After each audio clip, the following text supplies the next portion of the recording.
Fala, galera, sejam todos muito bem-vindos a mais um episódio do Papo na Boa. Hoje eu tô tendo uma honra enorme. Imagina você ter um senador da República para conversar aqui com você. E hoje eu tô tendo essa honra. Senador Eduardo Girão, muito obrigado por topar bater esse papo aqui. O Senado da República, que eu considero uma das instituições mais importantes do Brasil, porque é totalmente democrática. Cada estado tem 3 senadores, está lá. E isso é muito importante, apesar de ter vários riscos na imagem do Senado nos últimos anos, né? A gente vai falar disso. Mas obrigado demais por topar bater esse papo. Pelo que eu sei, é o primeiro podcast aqui no Ceará e no Brasil, nesse formato que você participa, né? Verdade. Uma honra para mim, viu? É uma honra. Seja muito bem-vindo. Muito obrigado. Dá as boas-vindas para a galera e vamos começar. Muito obrigado. Qual é a minha câmera aqui? Aqui a sua, essa aqui. Essa é daqui, né? Ó, gente, paz e bem. Feliz aqui em estar com o Eric. Há um tempo que a gente vem combinando, agendando, mas finalmente deu certo. E dizer que você falou tudo agora, né? Você disse que o Senado ele está apartado da sociedade. Sim. E é verdade. Tinha tudo para ser a casa revisora da República, onde tivesse ali mais democracia. Mas hoje a gente vê apartado da sociedade, vê que precisamos aproximar o povo daquela casa. E eu estou fazendo o meu trabalho com todas as limitações e imperfeições que eu sei que eu tenho, mas com o objetivo de colaborar para que o brasileiro, o cearense, o fortalezense, goste mais de política. Discuta mais. Não, né? Goste mais, que é uma coisa que Platão falou, 350 anos antes de Cristo. O destino das pessoas boas e justas que não gostam de política é serem governadas por pessoas nem tão boas e nem tão justas que gostam de política. Então, as pessoas têm que gostar, têm que participar da vida política. Quando as pessoas de bem se afastam, os maus vêm lá e ocupam o espaço, porque não tem vacância, né? E assim, a única hora que eu pego no celular, senador, é a hora que eu vou falar só um pouquinho do nosso convidado, porque aqui é um currículo grande, rapidinho, né? Luiz Eduardo Grangeiro Girão, político brasileiro, hoje está afiliado novo, a gente vai falar disso, dessa mudança, casado com Márcia Valéria, pai do Luiz Henrique, Ana Cecília, Luiz Davi, Maria Eduardo e Manuela, né? Fez a fábrica foi boa. Empresário, atua nas áreas de hotelaria, de transporte de valores, segurança privada. Em 2004 fundou a Associação Estação da Luz, também é uma entidade sem fins lucrativos. Em 2017 assumiu a presidência do Fortaleza Esporte Clube. Inclusive, acredito eu, sou Ceará, tá? Sou vozão, mas acredito eu que a guinada do Fortaleza, no caso de gestão, já começou ali na sua gestão, e o Marcelo Paes hoje faz uma coisa excepcional que até alvinegros batem palma, né? Então, isso foi bacana também. Sempre teve à frente de iniciativas em defesa da vida, desde a concepção, e contra as drogas, dentre outras coisas, né? Aqui, se eu for continuar lendo, mais importante, se candidatou e foi eleito senador pelo Ceará, obtendo 1.325.786 votos. Eu gosto de falar o número exato, porque cada voto importa é importante. E conta, né? Grande senador. Tudo certo aqui? Tudo certíssimo, só que essa parte empresarial eu deixei, né? E eu comecei muito novo trabalhando com meu pai, né? E nessa área de terceirização e cresci dentro da empresa, mas Deus abençoou para que a gente vendesse. Então você conseguiu crescer a empresa para depois... E mergulhar na missão de vida que eu estou hoje, que é a política, né? Eu vejo política como missão de vida e é difícil eu penso assim, é difícil você estar com um olho no peixe e outro no gato, né? Então, graças a Deus, eu estou podendo concentrar todas as minhas energias lá no Senado, defendendo o Ceará, defendendo o Brasil. Legal. Inclusive, eu fui um dos seus eleitores na época que era para tirar o mal maior, e que a gente não queria lá uns fulano de tal. Votei, apesar de não conhecer muito a época, né? Mas votei no senhor para Senado. Então, obrigado pela confiança. É um representante meu aqui. Senador, antes de começar o papo, a gente sempre gosta de falar dar um recado dos nossos patrocinadores, que é que fazem tudo isso acontecer, senão não teria, né? A gente tem aqui a B3X Investimentos, que é uma consultoria de finanças pessoais, investimentos. A maioria dos brasileiros, isso inclusive é tema para vocês lá no Congresso Nacional, é endividado. Eu sou um dos caras que apoio, que era para ter finanças pessoais no currículo, na grade, né, curricular. E essa consultoria ajuda você primeiro a organizar a casa, né, para depois começar a investir. E quando a gente fala em investimento, muita gente pensa que para investir precisa de 10 mil, 100 mil reais. Não. Com R$1.000 por mês, R$500 por mês, essa consultoria já te ajuda a montar uma carteira, que é a B3X. Então, eles são muito atenciosos, ajudam demais, principalmente a organizar a vida financeira para depois começar a investir. A gente tem também a Splash Produtora, que é esse espaço aqui que a gente está aqui. Qualquer pessoa que quer fazer uma live, gravar um curso, fazer um podcast como eu, tem vários cenários, dá para vir fazer aqui e são parceiros, o melhor custo-benefício você vai encontrar aqui na cidade. Papo dado, recado dado, vamos que vamos começar nosso papo. Senador, o primeiro ponto que eu queria trazer para você era a questão da sua, como foi essa gestão à frente do Fortaleza. Antes da gente falar de política e tudo, porque assim, quando a gente vai conversar com muita gente que se envolve em clubes, a gente fala assim, o cara tem que ser muito doido, porque todo mundo já tem muito problema na vida e eu vou para presidir um clube porque é muito problema, a gente sabe, com certeza. Qual foi a tua motivação principal, além de ser torcedor do clube, claro, de querer ir assumir uma gestão dessa para mudar um pouco do cenário que estava lá? Rapaz, isso aqui já daria um podcast, essa história. Pois é, pode ser outro episódio, né? A gente, eu lembro com muito carinho de tudo, porque eu estava morando fora do Brasil, né? Eu estava num projeto familiar, reunindo os filhos do primeiro casamento com os filhos do segundo casamento.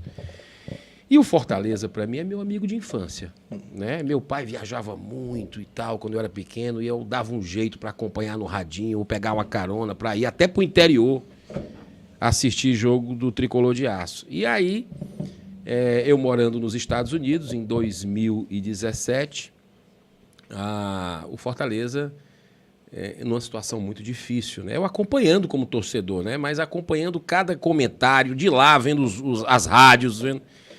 E alguns amigos em comum, né? Eu falo o nome dele, o Geraldo Luciano, por exemplo, que disse, Girão, vem para cá ajudar a gente, vem para cá porque está precisando do nome aqui para pacificar, a situação está difícil.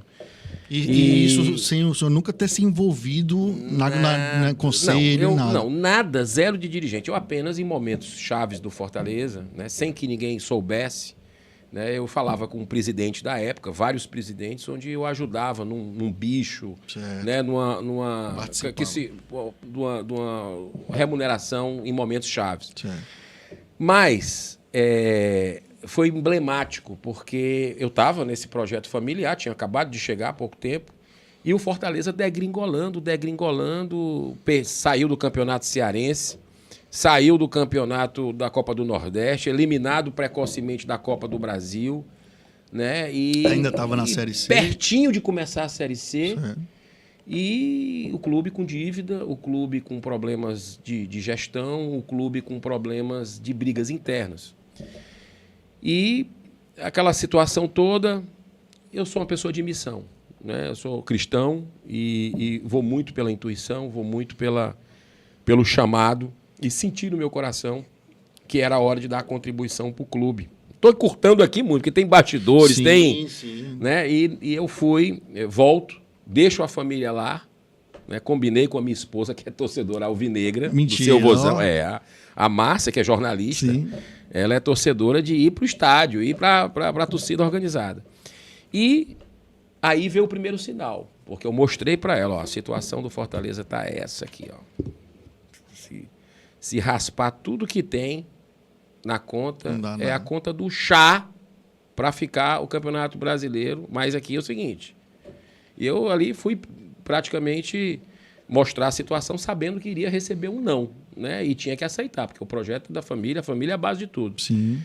E ali ela disse, olha, se tiver que baixar de padrão, a gente baixa, eu não tenho o direito de tirar o brilho dos seus olhos. Eu sei que você ama esse clube, vamos, é durante 6 meses e tal. E eu fiz um pacto com a diretoria do Fortaleza, né? E disse, olha, ganhando ou perdendo, não tem como eu ficar. Eu vou ficar esse tempo, vou ser o primeiro a chegar, o último a sair, mas eu não tenho, a minha família está lá, eu tenho que voltar para a família. Sim. E aí começou a trajetória. Altos e baixos, ganhava, perdia, aquela coisa toda na Série C. E escapei de apanhar umas vezes lá, porque eu sempre fui muito de bastidor. Sim. Né? E às vezes a torcida estava num clima. Não lembra? Entende as decisões. Não, e a torcida estava num clima de paranoia. O clube estava 8 anos na Série C. Sim. E a torcida com intolerância muito grande. E o Fortaleza empata um jogo no Presidente Vargas com o Remo. E a gente estava ali ainda entre os 4 e tudo, mas a torcida não aceitou aquilo. Aí começou a voar a cadeira, não sei o quê. Sim. Eu passando lá, pegaram os jogadores da gente. Bateram nos jogadores, né, da gente. E aquele momento foi muito emblemático, porque não podia mais contratar ninguém. A gente já estava com o elenco, era aquilo e pronto. E os jogadores querendo ir embora, né? E a gente foi falando na casa um com o outro. O Marcelo Paes ajudou muito, né? O Papelim. A gente conseguiu segurar e se fechamos internamente para ir para aquela reta final do campeonato. Tem a história do perdão do Clodoaldo, que dá outro podcast também, só essa história do perdão do Clodoaldo, que para mim foi a virada da chave, né? E o Fortaleza consegue ali, com bênçãos de Deus, né, o trabalho de todos. A gente foi conversando com ex-presidentes, com funcionários, com jogadores. Já estava fazendo política, né? No clube ali, né? Porque a política é a arte de dialogar, né? Do diferente, né? De você tentar pacificar. Eu acho que é isso que nós estamos precisando em todas as esferas da sociedade. E aí o que foi que aconteceu? O Fortaleza sobe, né? Sobe durante os 6 meses que eu estava lá.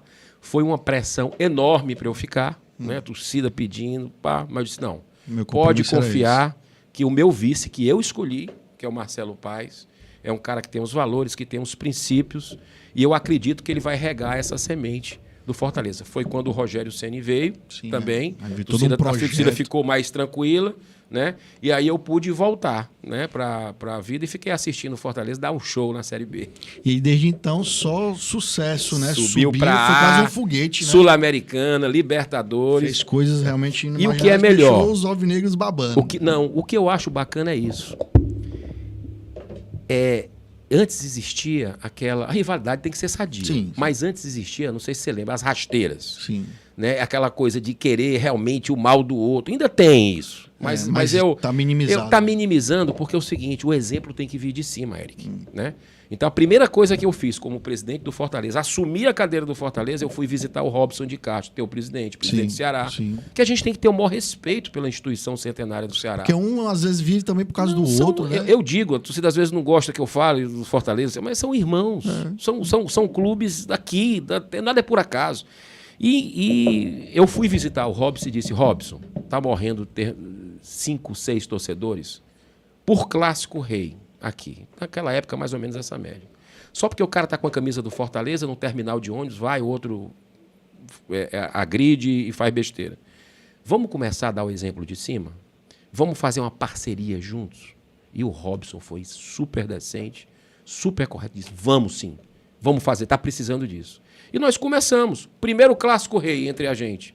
Eu fui para o camarote do Ceará, eu com a camisa do Fortaleza, ele com a camisa do Ceará. A imprensa nunca tinha visto aquilo, batendo foto. A torcida lá em cima. Por que esses caras? Parecia ET, 2 ETs, né? Sim. E ali começou o pessoal a entender. Depois a gente botou os jogadores do Ceará entrando alternados com os jogadores do Fortaleza. O mascote Leão com a bandeira Paz com as cores do Ceará. O vovô com a bandeira Paz com as cores do Fortaleza. E isso começou a entrar na cabeça. Olha o resultado. Hoje em dia, raríssimo ter uma morte em futebol. Fica muito ligado às organizadas ali. Mas raríssimo. Caiu quase a zero. Sim. Enquanto a violência do Estado absurdamente aumentou. Sim. Então, realmente, tem um efeito. O exemplo tem que vir de cima. Nós podemos ser, Eric, você tem um pensamento político, eu sei que você vai entrar agora nesse assunto, nós podemos ser adversários nos campos das ideias também. Né? Adversários no futebol e no campo das ideias. Por quê? Mas jamais podemos ser inimigos. Sim. Sabe por quê? Porque nós somos irmãos, filhos do mesmo Deus. Então, é a tolerância, é o respeito. A regra da boa convivência é o respeito. Com certeza. E aí, senador, depois dessa experiência como gestor do Fortaleza, exitosa e com esperança, e que acabou dando certo, veio a ideia de entrar na vida pública. Política você já fazia, mas política pública partidária. E aí você colocou seu nome à disposição, foi eleito senador. E eu queria saber do senhor, por exemplo, tem muito senador que se elege, vai lá e fica tranquilo, participa, mas não se destaca, não faz, faz nada, alguns, né? Muitos fazem muita coisa. Mas você chegou lá e você decidiu, não, eu quero pegar as pautas que eu acredito e trabalhar. Como é que foi essa decisão? Porque tem muita gente que chega lá e se acomoda. 8 anos, estou aqui tranquilo. Olha, já que a gente está num espaço que a gente tem tempo, né, que eu quero te agradecer mais uma vez o convite, eu volto para os Estados Unidos e a minha vida ia ser lá nos Estados Unidos, né, com esse projeto familiar. Nunca tive interesse em entrar na política, apesar de sempre defender causas, né, que têm a ver com a política. As causas de defesa da vida, contra as drogas, a favor da família, contra a corrupção. Eu sou um lavajatista, podemos dizer assim. Fui inspirado pela Lava Jato. Vibrava em cada operação da fase da Lava Jato. E eu acompanhando tudo aquilo de fora. Lembre-se que a pressão para eu ficar no Fortaleza era enorme para eu continuar no Fortaleza, mas eu fui. Né? Se eu tivesse algum interesse político, eu teria ficado no Fortaleza. Mas o meu interesse com Fortaleza é como religião, é sagrado. Fui para os Estados Unidos e o meu projeto era lá. Acompanhando a vida, o Fortaleza, a vida política, mas lá. Acontece uma tragédia na escola que os meus filhos estudavam nos Estados Unidos. Um atirador, garoto de 18 anos, comprou uma arma automática no Dia dos Namorados, dia 14 de fevereiro de 2018, no ano das eleições, eu lá, com um projeto lá, no ano das eleições. Ele entra na escola, minha filha, os dois filhos meus, a minha mais velha e o meu mais velho, os dois juntos lá na escola, e começa um massacre. Você presenciou e eu presenciei porque é o seguinte, nesse dia, eu nunca ia buscar, o sistema funciona nos Estados Unidos, vai buscar a criança, o adolescente, né, em casa e deixa em casa, na porta de casa. Eu nunca ia buscar. Mas nesse dia era a final, se eu não me engano, da Copa da UEFA. Queria pegar e assistir. E eu fui pegar um pouquinho mais cedo, 15 minutos mais cedo, para ir assistir no restaurante brasileiro que tinha lá. Pra assistir assim. Rapaz, quando eu chego, uma escola grande, 3.000 alunos, se eu não me engano. E o meu filho liga. Papai, soou o alarme aqui, eu estou saindo. Eu disse, meu filho, está tudo bem? Ele disse, não, papai aqui vive soando, não é nada não, fica tranquilo, já estou saindo, já está quase no final. Quando eu desligo o telefone, ele liga de novo. Papai, não é um alarme falso agora. Então, os guardas estão pedindo para a gente correr aqui porque tem um atirador dentro da escola. Aí eu disse, filho, cadê você? Não, já estou quase na porta de saída, então estou aqui fora. Aí lá vem ele. Cadê sua irmã? Nossa. Não consegui falar com ela. A minha filha é o seguinte, ela é totalmente digital. Antes de você discar, ela já está atendendo. Sim. Não atendeu. O telefone tocou, não atendeu. Aí, nessa hora, eu me preocupei. Mais ainda, porque a resposta é muito rápida. Estava lá a SWAT chegando com helicóptero, com carro, as redes de TV, rápido. Sim. E eu vendo aquilo tudo, os pais desesperados. E eu disse, rapaz, o negócio é grave aí. E nós nos ajoelhamos, eu e meu filho, começamos a orar, né, no meio daquele caos. E quando termina, meu filho tem uma espiritualidade. Papai, eu senti no meu coração que ela está bem, fique tranquilo. Ele disse, foi, filho. Ele falou com uma firmeza. Foi o mesmo que disse que o Cassiano não, foi o mesmo que disse, estava atrás do gol comigo, que ia fazer o gol. Que o Fortaleza vai empatar. E eu confesso para você que ali já estava no final, ele disse, papai, fique tranquilo. Aí ele disse isso, o telefone toca. É a minha filha desesperada, chorando e dizendo que estava saindo na fila indiana com o FBI, porque ela viu tudo. Nossa. Né? E o professor dela foi assassinado em sala de aula, com um tiro na cabeça, morreu lá nos olhos. Outras coleguinhas no corredor. Por um milagre, ele não entrou e fez com um grupinho da minha filha. Então, aquilo para mim foi muito forte, porque eu trabalhei com empresa de segurança. Eu conheço profissionalmente essa coisa. Eu já perdi muitos vigilantes por causa da arma. Sim. Tanto é que eu fiz um movimento, quando eu era diretor da empresa, de substituir armas letais por armas não letais, os tasers. Exatamente. E aí, aquele assunto me tocava, porque eu perdi muita gente próxima, né? Sim. E acontece um negócio desse nos Estados Unidos, né? Com a Você família. pensava que estava lá bem tranquilo, outro país. E naquele momento eu fiquei muito mais grato a Deus. Eu sempre fui muito grato, mas naquele momento, pelo livramento da minha filha Eu sempre recebi convite para entrar na política, sempre, pelas causas, mas eu nunca quis. Eu digo, rapaz, isso não é para mim, sou tímido, não gosto. Mas naquele momento eu disse, meu Deus, se alguém me convidar, está nas suas mãos, se alguém me convidar agora, eu acho que eu tenho a obrigação de servir, porque eu sabia que esse discurso de arma de fogo ia entrar na campanha presidencial.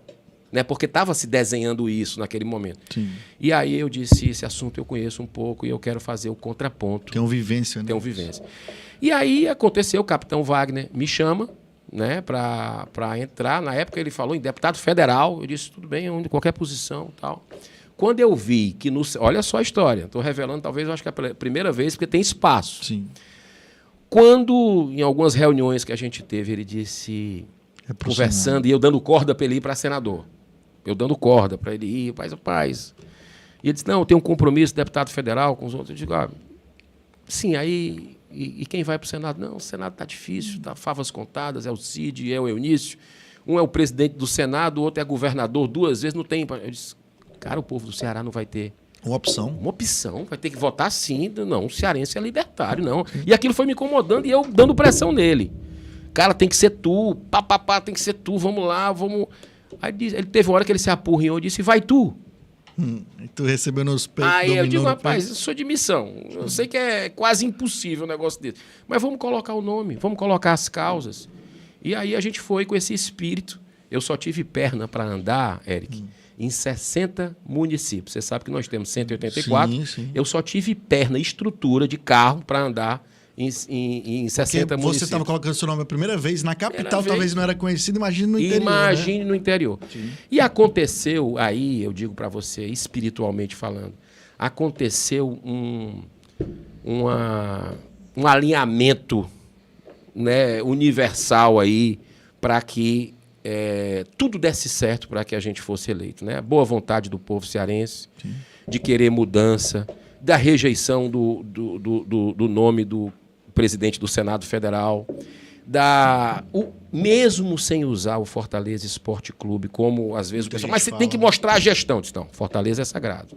Tem que mostrar no programa, tinha poucos segundos no tempo de televisão. Disse, para o pessoal associar seu nome. Não, Fortaleza não. E a torcida do Fortaleza viu, né? Pô, esse aí é aquele que foi ex-presidente, e começou a fazer um movimento espontâneo. O capitão Wagner, muito conhecido em Fortaleza também, e me levou, me apresentou, sou muito grato a ele. E a coisa aconteceu de a gente ganhar por 11.900. Apertado, né? Isso para uma eleição do Senado. Que a eleição do Senado é quase uma eleição de governador, né? Equiparando, majoritária, né? Então, por uma diferença dessa, eu fico imaginando, talvez você, nos seus melhores sonhos, não imaginasse, né? Queria, mas não imaginasse. Ali foi um milagre. Né, que as pessoas de bom coração, cearenses, da Terra da Luz, que me deram essa oportunidade. E eu sei das minhas inúmeras limitações e imperfeições, que são muitas. Sim. Mas eu estou dando o meu melhor, no limite das minhas forças, para honrar cada voto desse. O seu, o voto de quem está nos assistindo, que porventura votou, e os que não votaram também. Porque você não deixa de ser porque a gente está representando o Ceará e é o diálogo. Eu sou do diálogo, eu gosto de conversar com direita, com esquerda, e eu acho que é importante isso nesse momento. Agora, tenho posições também firmes das causas que defendo e procuro defender, respeitando e ouvindo o outro lado sempre. Eu já ouvi sua opinião algumas vezes sobre a questão das pessoas colocarem rótulos nas outras. Você é direita, você é esquerda, e coloca esse rótulo, coloca numa caixinha e não quer mais conversar. Eu acho que isso, na minha cabeça, isso é um dos maiores maus que tem hoje no Brasil, porque a pessoa não quer conversar. E, por exemplo, hoje eu tenho uma teoria que eu ouvi, não lembro de quem, que é a teoria da caixinha de bombons. Por exemplo, se eu gosto tem a caixinha de bombons da Nestlé, da Garoto, né? Você não gosta de todos os bombons que tem ali dentro. Você pega um que você gosta, pega outro. E acho que na vida é assim. Todo espectro político tem coisas boas que você pode tirar e coisas ruins. Então, você tem que fazer a sua convicção. E essa polarização horrenda que está no Brasil, eu acho que é muito pela essa questão de querer colocar na caixinha. Você acha que isso é um grande mal que tem no Brasil hoje? Eu acho que cega. Tem aquela música do Nenhum de Nós, aquela música, mais o ódio cega, né? E a gente está consumido por isso. A gente tem que sair disso urgentemente.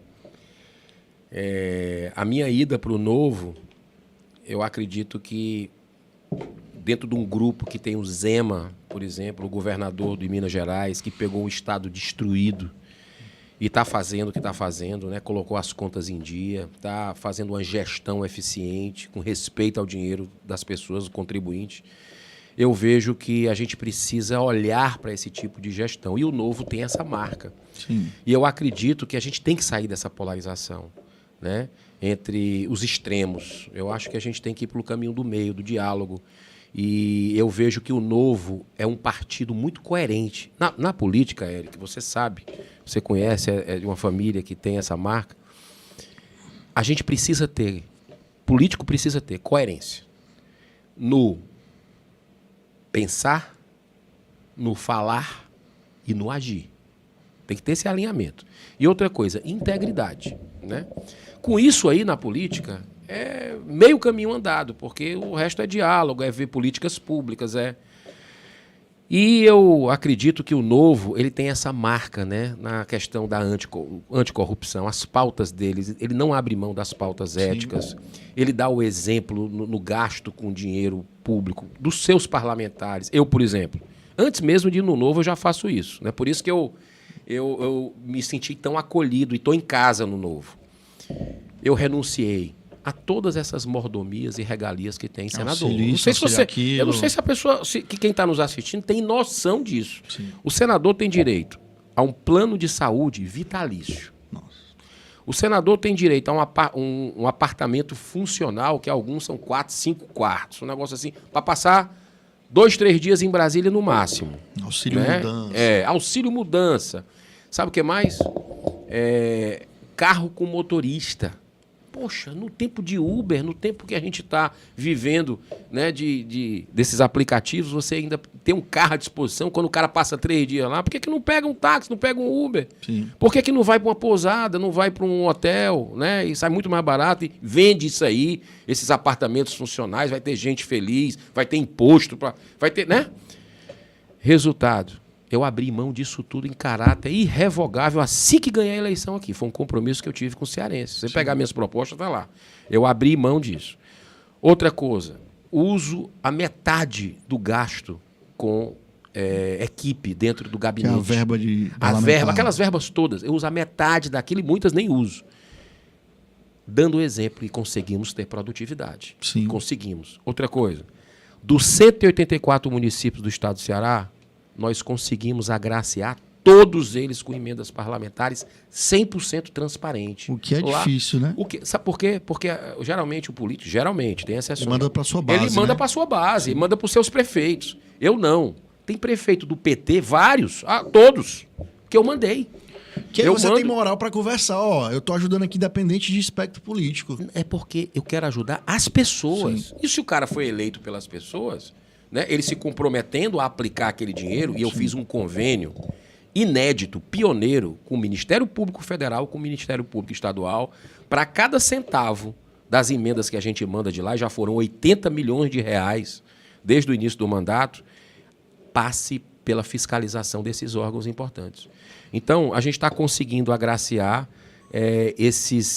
todas as prefeituras, as entidades, né, que são as entidades. Porque existe uma blindagem política. Sim. Eu não vou para a inauguração, eu respeito quem vá, mas eu não vou para a inauguração, porque o dinheiro é a minha obrigação. Sim. Daquilo, por que eu vou estar lá? Vai ficar o seu nome ligado a isso? Eu vou na obra, às vezes, vou lá, nem aviso, porque não deixa de ser e vou depois para ver como é que está o dinheiro aplicado. Eu faço muito isso e presto conta nas redes sociais. Sim. Então, a gente está procurando fazer uma política diferente. Não é fácil. A gente é mal compreendido, né?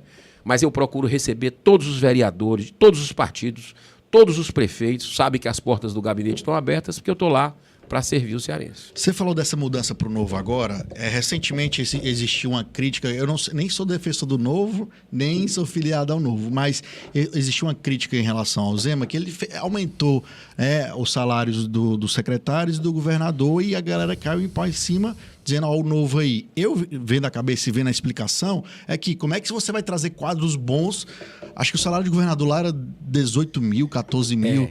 Como é que o salário do estado como Minas Gerais é 14 mil? Não existe. E pouca gente sabe. O Zema, ele doa.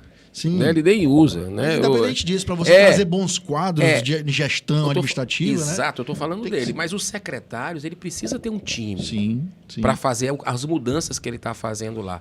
E parece, esses dados aí, que o estado de Minas Gerais era um dos que mais pagava mal os secretários no Brasil. Defasado, e ele recuperou, né? Ele tem meritocracia lá.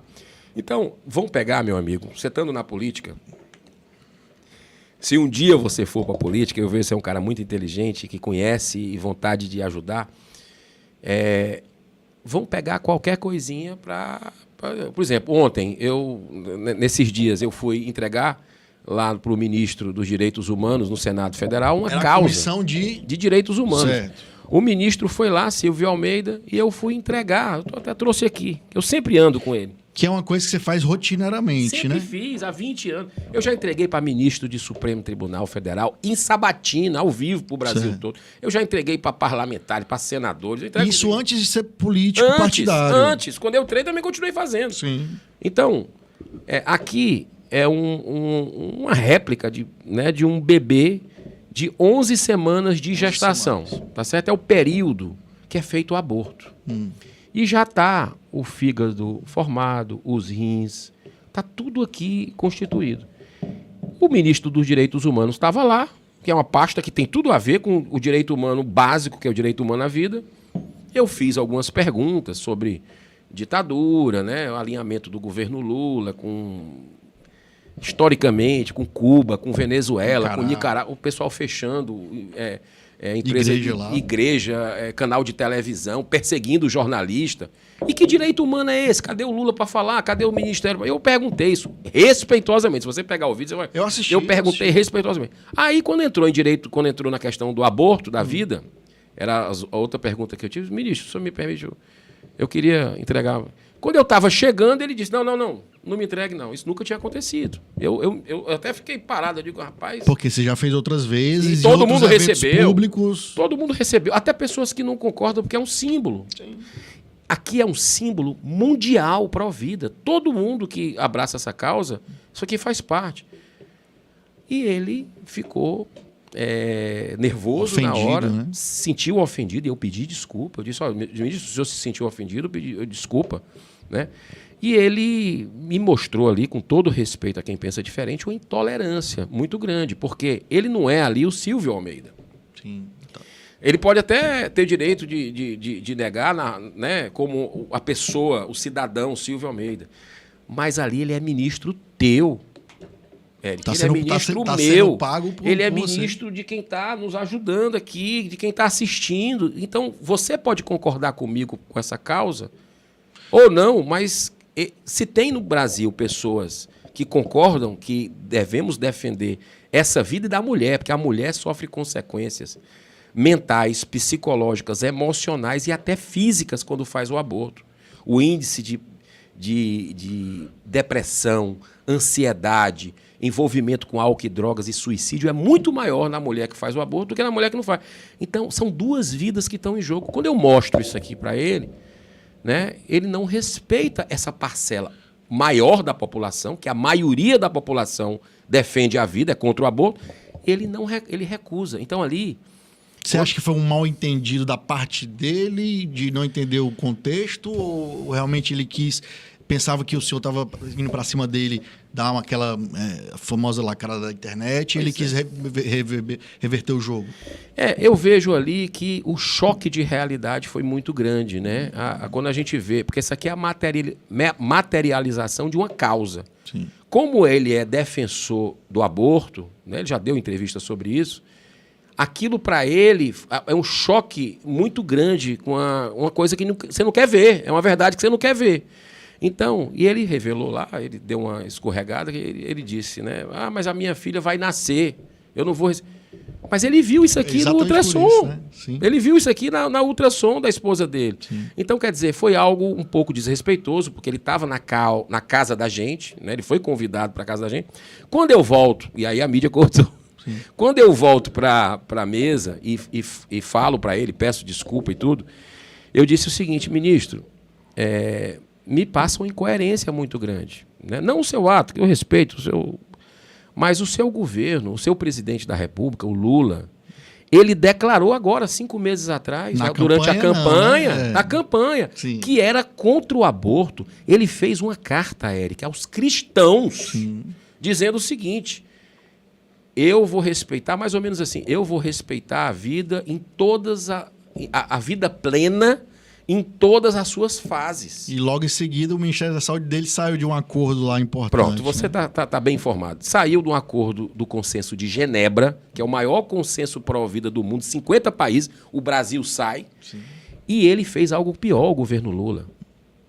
Para você ver como está atuando a favor do aborto. Ele simplesmente revoga uma portaria que existia no Brasil, que a mulher que é violentada, que é um sofrimento, uma dor muito grande da violência, ela não vai precisar mais fazer o boletim de ocorrência. É porque tem o aborto permitido naqueles casos legais, são três situações. Perfeito. Esse você não é contra. A gente não quer mexer nisso, né? A gente quer apenas conscientizar as pessoas, né, pró-vida. Mas essas mulheres têm um direito e ninguém está querendo. Só que o presidente Lula, o Ministério da Saúde e o ministro de Direitos Humanos ficou calado, não se manifestou, revogam uma portaria que ela não vai precisar, a mulher, fazer o boletim de ocorrência para prender o estuprador. Nossa. Ou seja, esse estuprador vai ficar livre para fazer isso. Então, qual é a mensagem que passa? Passar a mão na cabeça de bandido, de criminoso. Então, esse tipo de coisa me deixa muito preocupado.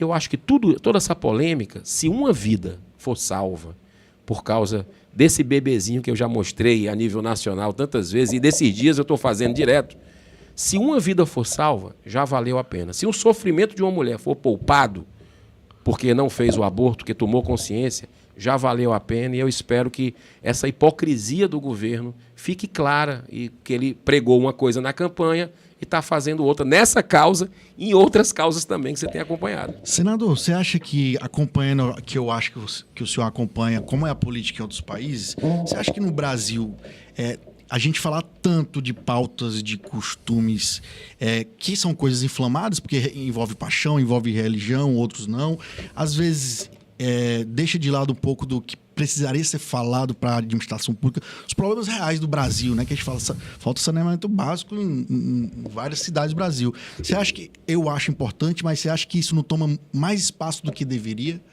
O espaço democrático tem muito espaço democrático, e essas causas revelam muito do caráter, revelam muito dos valores, dos princípios, né? E a ciência está a favor da vida. Né? Você pegar esse bebezinho que eu mostrei aqui, que eu quero até lhe dar de presente, ficar para você, e você pode até recusar, não, porque mas não é ministro, você não é ministro ainda. Meu pai é ginecologista, eu já vi muito isso aqui. Pronto, exatamente. Obrigado. Então, com 18 dias da concepção, bem pequenininho, um grãozinho de areia, um grãozinho de feijão, já tem um coração batendo. A ciência está junto. Agora, a pergunta que você fez, do dia a dia das pessoas, saneamento, questão da fome que tá batendo, problemas de violência que ninguém aguenta mais, saúde. Eu fui no Hospital Alberto Seib na Páscoa, agora no domingo de Páscoa, e vi o que aconteceu lá, as pessoas na maca. Eu nunca vi, parece cenário de guerra. Não sei se você, você teve lá. Você acha que isso não está saindo do debate? Não sai. Coisas? Eu acho que tem espaço, por isso que existe uma comissão de direitos humanos, por isso que existe uma comissão de saúde no Senado, a CCJ. Sim. Isso tem que ser tratado paralelo, né? Todos esses assuntos são importantes e eu tenho foco neles também. Sim. Vou lhe dar um exemplo, bem prático. Essa questão do Hospital Infantil Alberto Seib. Eu vi aquela cena no domingo de Páscoa, as crianças, conversei com os pais, com as mães, de vários locais do Ceará, estavam lá. E eu disse, meu Deus, eu tenho que fazer alguma coisa. Cheguei no Senado, na segunda-feira, já fiz um requerimento para a gente fazer uma audiência pública do Senado no Ceará. Olha que coisa linda. E existe essa possibilidade. Existe, né? Essa possibilidade. Olha que eu já fiz na Enel. Lembra da história das tarifas da Enel, da questão do serviço pessimamente prestado na época, que inclusive depois gerou uma CPI. E, inclusive ela resolveu sair do estado e de outros estados também, né? Isso, olha aí, ali começou, pode pegar. Foi aquela nossa audiência pública que eu trouxe o Senado para cá para fazer uma audiência pública transmitida para o Brasil inteiro. Chamei a Enel, chamei as autoridades, chamei o povo. Eu queria fazer a mesma coisa aqui. Sim. Aprovei o requerimento. Ainda bem que você está sentado. Começa a programar, consegue o documento da Assembleia Legislativa dando ok para realizar. Lá na Assembleia. Lá na Assembleia, o Senado vindo para cá. Sim. Começa a gerar um zum que os senadores do Ceará não estavam querendo, porque isso é uma questão local. Que não ia deixar de dar uma fonte grande para a causa, né? E eu fui lá no Cid Gomes, senador Cid. Sim. E disse, senador, isso aqui é uma coisa importante, isso aqui não é política, ninguém está fazendo política com isso. É técnico, vamos buscar. Não, mas isso é uma coisa local. Mas é a União, é tripartite. O dinheiro da União, tem dinheiro do Estado, tem dinheiro da Prefeitura. A Prefeitura e o Estado não estão se entendendo. Estão se degladiando os dois. As crianças estão sofrendo, os pais estão sofrendo. Não, mas eu não concordo. O presidente da comissão, que é do PT, o Paulo Paim, ficou numa saia justa, porque tinha aprovado o requerimento, falou que era importante, mas disse, olha, vamos tentar um acordo aqui. E eu não sou de forçar a barra. Né? A gente tinha vamos fazer, mas ia ficar não ia ter a harmonia. Dá para dizer que você escolhe as batalhas que você quer lutar? A gente acha que faz parte, né? Mas a gente tem que entregar a verdade. Sim. Resultado da história. Foi cancelada a audiência no Ceará. Eu aceitei que a gente fizesse no Senado um acordo, porque senão poderia nem existir, entendeu? Mas a gente perde a oportunidade, o começo do programa, volta à fita, o que é que a gente disse? Sociedade está apartada do Senado, não confia no Senado, está longe demais lá em Brasília. Eu quis trazer para aproximar, para a gente fazer as pazes com a sociedade. Não deixaram fazer. Essa politicagem, essa cegueira... Isso é um exemplo, né? É um exemplo do que está. Mas a gente está em muitas causas juntos aí para trabalhar pelo Brasil e o cearense sabe que pode contar comigo. E, senador, eu queria conversar com você sobre... Muita gente vem falando do surgimento dessa nova direita, né? De 2014, 2016 para cá, né?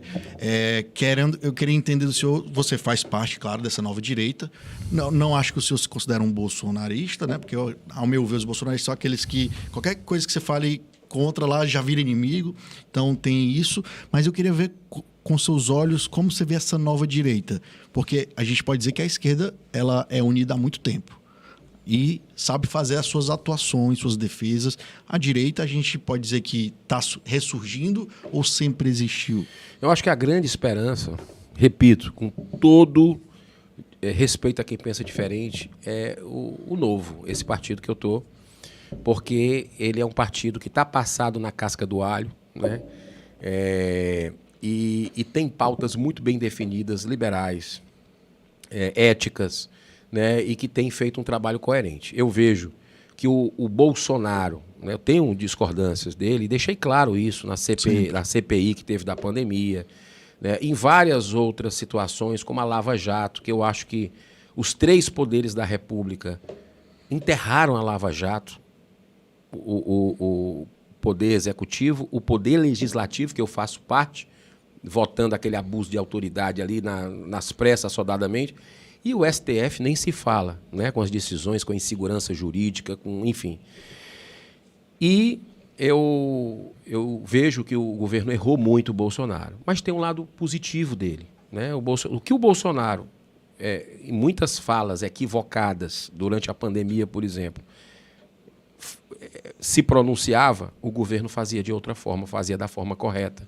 Então, quer dizer, um legado que a gente possa deixar, não apenas as estatais dando dinheiro, né? O respeito ali, vamos dizer, sem aquela questão da corrupção institucionalizada que a gente não viu. A gente viu um governo trabalhando na maior parte, né? E eu pedi mais investigação na Covaxin durante a CPI, mas na maior parte, sem nenhum escândalo de corrupção. E eu pego e vejo que ele deixou um grande legado, que foi resgatar as pessoas para a política. Você vê hoje um ativismo, só que a gente tem que ponderar, por isso que é importante bom senso, o trabalho. Né? O bom senso, que eu acho que vai triunfar. É difícil de ver, né? Mas ele levantou muita gente para gostar de política, para acompanhar a política, para participar da política. E isso é importante. Agora, eu acredito que novas lideranças estão chegando, né? A gente está vendo o Zema com esse trabalho. Eu acho que o Brasil vai caminhar para um nome mais por esse caminho da gestão. Um ponto positivo que dá para atribuir a ele, diferente do Lula, é que ele deixou surgir várias lideranças abaixo dele. Tarcísio está aí, né? O Zema, apesar de não ser que foi ele criado, mas veio o Rogério Marinho, veio outras lideranças aparecendo ali que ele deixou dar luz. Já o Lula, não. Se não for ele, não deixa surgir ninguém. Inclusive, eu acho que a esquerda, quando o Lula, né, sei lá, quando passar dessa para melhor, né, vai ser difícil de indicar quem é a nova liderança lá, porque ele não deixa nascer, né? Você falou bem, uma marca do Bolsonaro foi o profissionalismo. Na maioria dos ministérios, você tinha ali a meritocracia, você tinha ministros trabalhando com metas e tudo. O Lula é aquela coisa que a gente já sabe, só que ele veio muito pior do que a gente já sabia. A gente deduzia, mas ele veio com espírito de vingança, de rancor, de perseguição. Tá aí essa PL de fake news. Tá aí, agora ele estava sabotando a CPMI até um dia desses, quando se revelaram as imagens escondidas, que ele decretou o sigilo, né? Quando vazaram o relatório da ABIN. E aí agora ele quer dominar a CPMI, quer colocar o presidente para sabotar, para não investigar. A gente sabe que foi condenado em 3 instâncias por corrupção, lavagem de dinheiro, 3 instâncias, dezenas de juízes, né? E, infelizmente, ou a gente aprende, meu amigo, pela dor ou pelo amor. Mas a gente parece que escolheu a dor, que o governo que está fazendo tudo ao contrário do que dizia que ia fazer, que ia pacificar o país. A gente vê o contrário. A lei das estatais, que você falou há pouco, o marco legal do saneamento, né, que foi uma conquista, já tinha 90 bilhões investidos, chegando mais. E a gente vê o governo por politicagem, para colocar cooptação, para dar carguinho para a companheirada. Ele vai mudar, o marco do saneamento, a mesma coisa, né? Então, é difícil isso, mas a gente vai continuar denunciando, pode ter certeza, vai continuar resistindo o máximo que a gente puder.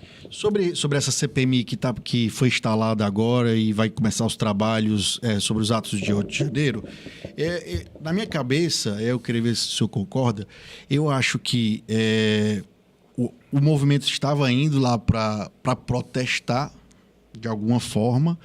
E, na minha visão, isso aqui é a visão minha do Eric, tinha alguns infiltrados lá que viram facilidade para invadir e o grupo caiu na casca de banana e foi, ao meu ver. Eu acho que foi isso que aconteceu. E o lado do governo facilitou, né, o acesso para exatamente ter essa imagem e depois querer unir os 3 poderes, como a gente viu, né, logo em seguida. O que você acha dessa, não diria teoria da conspiração? Não, tem muita gente que acredita nessa tese, que é a fome com a vontade de comer, né? Uma coisa, o efeito manada, que foi, e eu acho que o Bolsonaro errou nesse aspecto, porque era para, como líder, ter mandado as pessoas para casa desde o início, ter reconhecido a derrota, né? Isso aí contribui para uma situação não positiva, uma atmosfera não positiva. Mas, ao mesmo tempo, muito me estranha o governo, que estava, segundo parlamentares, lá na Câmara dos Deputados, o governo Lula oferecendo emendas milionárias, dezenas de milhões de reais para cada parlamentar tirar a sua assinatura, sem falar nos cargos federais oferecidos. O governo fez de tudo para evitar essa CPMI. Quando viu que não tinha jeito, a pressão popular grande, o governo agora quer ocupar, é favor, mudou o discurso. Sim. Né?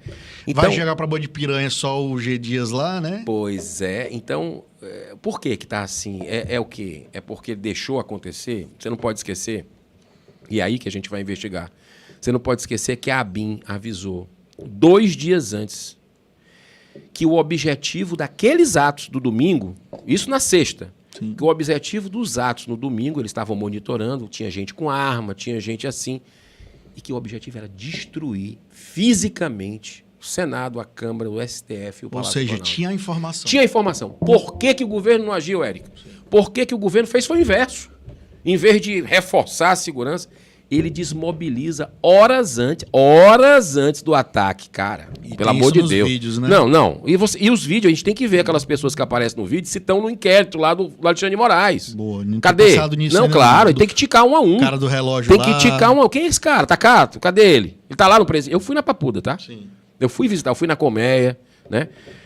E eu digo pra você o seguinte, a verdade precisa vir à tona, né? Não pode ser narrativa. O Brasil hoje é de narrativa. Doa a quem doa. Quem errou, seja de direita, seja de esquerda, seja infiltrado, seja por ação, seja por omissão, tem que pagar. A gente tem que passar esse país a limpo. Chega do Brasil ser país de narrativa, cara. Sim. E aguenta mais isso. Quem quer controlar a narrativa quer ganhar o discurso político, né? Exatamente. E, senador, eu queria falar um pouco com o senhor sobre também, a gente falou também da nova direita, mas eu queria falar desse tensionamento das instituições, principalmente do Legislativo com o Supremo. Se a gente fosse falar aqui, ia dar 10 episódios para elencar ali vários episódios que a gente pode dizer que o Supremo passou do limite, né?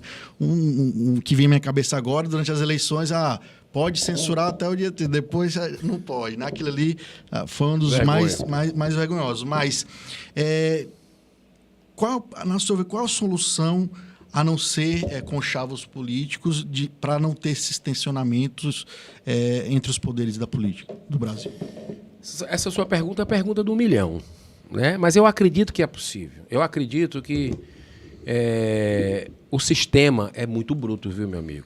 O sistema é bruto, o sistema é muito bruto. Mas sempre há uma luz, né? Tem gente de bem em todo lugar. Você pergunta no governo Lula, tem gente de bem? Tem gente de bem em todo lugar. Tem gente de bem no STF, tem gente de bem... eu vou até além, eu acredito que a maioria das pessoas são pessoas de bem, mas tem muitos que são tímidos, que vê os corruptos, vê aqueles mais atuantes agirem e fica com medo, entendeu? E essas pessoas de bem, eu quero fazer um convite. Entre na política, né? É importante você participar, senão como é que a gente vai mudar essa roda? Essa roda vai girar, tem que quebrar um pouco isso aí. Então eu vejo, por exemplo, que o Bolsonaro, quando entrou com aquela popularidade que ele entrou, tinha certas coisas que ele podia ter feito sem se submeter a certas situações, né, de acordos, e fazer, né? Trouxe o Centrão para dentro do governo, né, de uma forma assim, de entregar a chave da cozinha, né? Graças a Deus conseguiu manter os ministérios ali mais técnicos e não aconteceram escândalos, mas a gente tem que acreditar no ideal e ir até o fim. E a população faz o julgamento.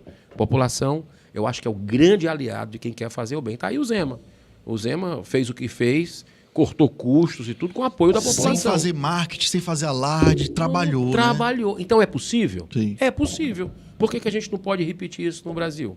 Sim. Senador, eu queria passar mais várias horas conversando com você, mas sei que seu tempo é ouro. Queria começando a agradecer aqui, mas eu sempre gosto de encerrar o episódio fazendo um bate-bola rápido que eu falar, que vem na cabeça, você manda brasa. Um hábito. Um hábito, caminhar. Caminhar. Faz isso parecer, né? Tem algum filme ou série que você indicaria, que você gosta muito? Rapaz, tem tanta coisa, mas vamos lá. Assim, uma série que mexeu muito comigo é a série da Lava Jato. Né? A gente viu ali, acho que é na Netflix. Sim. Aquilo ali é algo que mostra que a justiça pode ser para todos. Boa. Tem alguma frase que o senhor se identifica ou que te representa?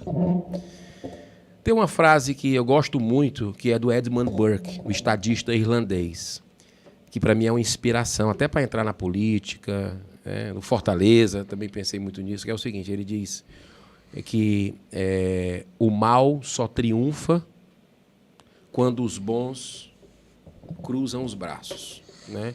Então, quando as pessoas de bem se juntam, o mal bate em retirada. Eu acredito muito nisso.